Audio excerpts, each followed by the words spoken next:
वसुधा एक साधारण सी लड़की, जिसने कभी सोचा भी नहीं था कि किस्मत उसे इतना बड़ा इम्तिहान देगी।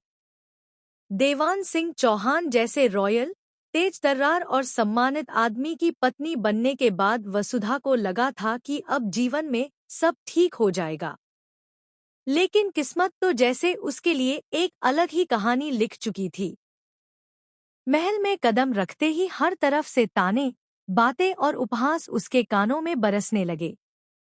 लोग खुलकर हंसते, कुछ तो फुसफुसाते हुए कहते, ये देवान सिंह चौहान की पत्नी, ये गांव की भोली-भाली, गंवार-सी लड़की। देव की प्रतिष्ठा पर लगातार सवाल उठाए जाने लगे। जहां पहले लोग देव को सलाम किया करते थे, वहीं अब लोग तंज कसकर कहने लगे, साहब तो बड़े समझदार थे, फिर ऐसी लड़की से शादी कैसे कर ली।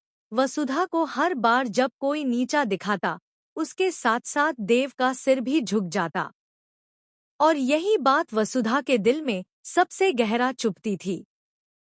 एक रात, जब सब सो चुके थे, वसुधा अकेली बालकनी में खड़ी रो रही थी।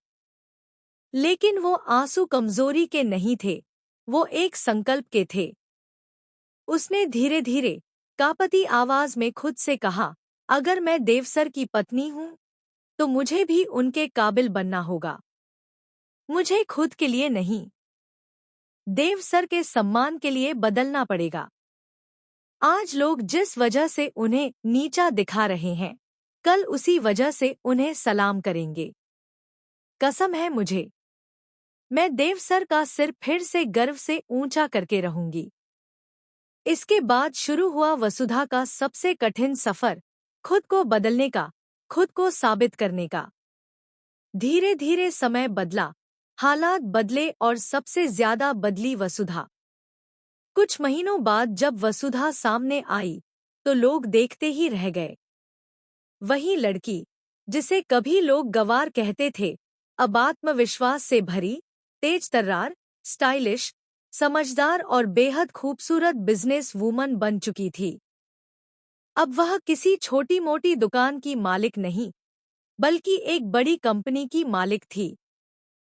और इस पूरी यात्रा में देव हर पल उसके साथ खड़े रहे, सिर्फ पति बनकर नहीं, बल्कि उसके सबसे बड़े समर्थन, उसकी ताकत बनकर।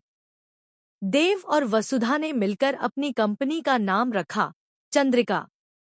यह नाम उनके लिए सिर्फ एक नाम नहीं था, बल्कि एक भावना थी, एक याद, एक रिश्ता।